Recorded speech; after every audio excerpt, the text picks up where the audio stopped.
Muqaddime. Bismillahirrahmanirrahim. Nəhayət şəfqətlik və mehriban Allah'ın ismi bilan başlayman və onundan yardım tilayman. Ey Allah, işlerimni asan qıl və yardım qıl. Zahid ölümə, yetik muhaqqiq, Şeyx İmam Abu Zakariya Yahya ibn Şərəf ibn Murri Ən-Nəvəvi rahimehullah aytır. İn'am və ihsanları həddi hesabsız bolğan, mərhəmətlik və kərəmlik uluq Allahqa həmd sana bolsun ki, o zat bizni imanğa yetəkledi. Dinimizni başqa dillərdən üstün qıldı. Özünün ən hörmətlik və ən söyümlük bəndisi, dostu və elçisi bolğan Muhammed aleyhissalamni bizlərə əvətib köp in'amlarını ata qıldı və o arqalıq butlarga ibadat qilishni yo'qotdi. Uningga bütün insijiniga jang e'lon qilgan, azg'un və ashqullarni mat qilgan, zamonlarning o'tishi bilan to'xtab qolmaydigan mangulik mo'jizasini, ya'ni Qur'onni vahiy qilish orqali aziz qildi. Qur'onni farosat va irfon ahlining ko'ngil aromi qildi. U vaqtning o'tishi va zamonning o'zgarishi bilan yoki qo'ldan qo'lga o'tish bilan ko'nrab qolmaydi. Allah uni as saqlashga oson qildi. Shunga uni kichik bolalarmi ravon yodlay oladi. Ushbu Qur'on kecha bilan kunduz almashib turadi ekan, ya'ni qiyomat qoyim bo'lgunga qadar zamonning baloyi ofatlarining ziyon zahmatlariga, o'zgartishlarga duchor bo'lishdan saqlashga kefil bo'lgan Allohning fazli bilan mangu saqlanib qolgusi. Allah o'zi tarafidan tanlangan, qobiliyatlik və kamalatga yetgan kishilarni Qur'on ilmlariga ko'ngil bo'lishga muvaffaq qildi. Shuning bilan ular har fanda iman ahlining dillari so'yinadigan ilmlarni to'pladi.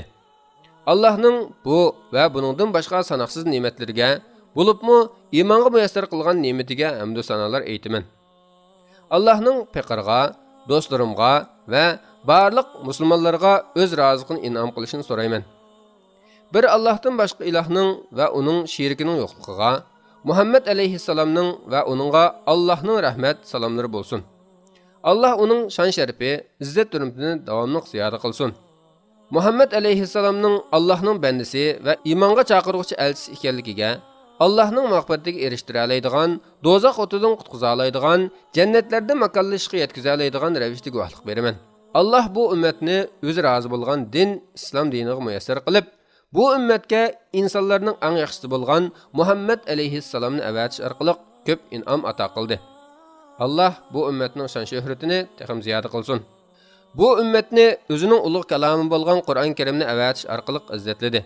Onunda ümmet muhtaç boladigan ilgirki və keyinkilərinin xəbərlərini, vəz-nəsihat, misal, ədəb əxlaq və hər türlük əhkamlar, Allah'ның birlikiga dalalat qıldıgan işençlik, ochiq aşkara dalil isbatlarni, başqa peyğəmbərlər elib gəlgən hamaqatlarni, dinsizlarni və azğullarni mat qılğıcı küçlük dəlillərinin hamısını mücəssəmlədi.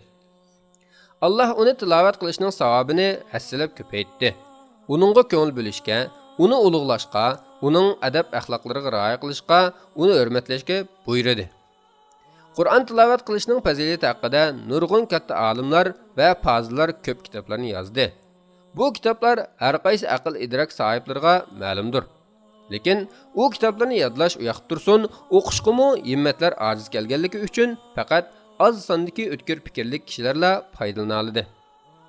Fiqr bizning Dimashq ahlining ulug' Allohning roziqini ko'zlab Qur'on tilovat qilishga, o'rganishga va o'gitishga, top-top va yakka-yakka holda mutolaa qilish va tanishishga to'lim ko'ngil bo'layotganligini və keç-gündüz tirişiyotqanligini ko'rib, qari hafizlarning və Qur'on yodlash bosqichidagi taliblarning adab axloqlari və sifatlarini mazmun qilgan ixcham bir kitob yozish qaroriga keldim. Chunki Allah o'z kitobiga ko'yinishga tavsiya qilgan emasmi? Qarilarning və Qur'on yodlayotgan taliblarning adab axloqlarini bayon qilish, ularni shu axloqlarga yetaklash və rag'batlantirish ana shu ko'yinish jumlasidir. Kamina bu kitobning ixcham bo'lishini xolidim. Həcmining çoğ, uzun bo'lib ketishdan saqlandim. Hər babda ma'lum taraflarni bayon qildim. Hər bir adab axloqda uning ma'lum turiga ishorat qildim. Shuning uchun hadislarning isnatlari zehnimda hozir bo'lsa-mu, Allohga shukrlar bo'lsin, qoldirib etdim. Chunki maqsadim bayon qilganlarim orqali qoldirib etganlarimga ishorat qilishdir. Bu kitobning ixcham bo'lishini tanlashimdagi sabab yodlash qulay bo'lishi, texmi ko'p kishilarning foydalanishi və keng tarqalışını ümid qilganligim uchundir. O'qirmanlarning to'liq foydalanishi va izlanuvchilardan shakning yo'qolishi uchun har bir bobda kelgan tushunish qiyin so'zliklarni va ismlarni eng oxirgi bobda tartib bo'yicha aniq qisqa sharhladim va bekitib chiqdim. Yuqorqi boblar yana ba'zi bir qoidalarni, foydali, isil mazmunlarni o'z ichiga oladi.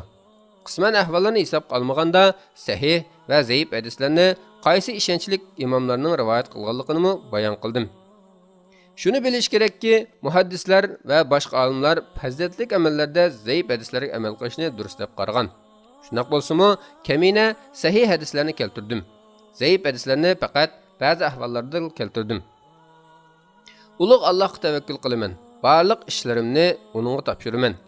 Allohdan meni, do'stlarimni va barliq musulmonlarni to'g'ri yo'lga minishga, ozg'unlarning sifatlaridan saqlanishga, davomliq yaxshilik ustida turishga, taqvodor, ixlosmandlardan bo'lishga, roziqiga erishtiradigan yaxshi ishlarni vujudga chiqarishga muvaffaq qilishini o'tinib so'rayman.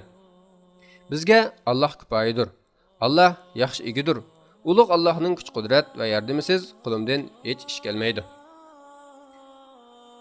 Bu kitob tövendagi boblardan tuzilgan.